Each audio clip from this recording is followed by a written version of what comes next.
A funeral 115 years later. That's what happened in Albion this morning after two young historians found the identity of a Civil War veteran who'd been buried in an unmarked grave since 1910.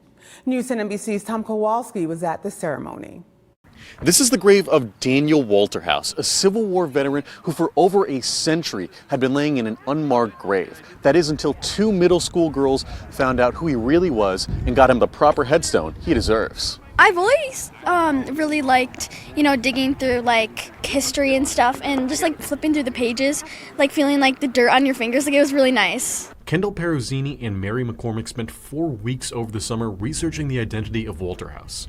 He was a Civil War veteran originally from Albion who served in the 4th Michigan Infantry during the Civil War and later died and was buried at the Orleans County Almshouse, also known as a poorhouse. So a Michigan Civil War researcher named George Wilkinson called and so he says, I can't find where this guy's buried. I tried to make sure we got them all recognized and so forth, and he says, I've got a trail back to Orleans County.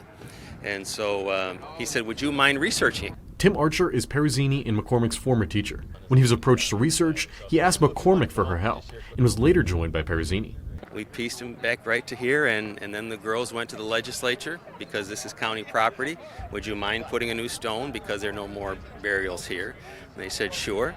And so the girls did a lot of work, not only in research, but in going to local officials and getting that information, getting approval, and then applying for a headstone from Washington, D.C. It's so amazing. I'm just so happy that we got to honor him because he's done so much for us.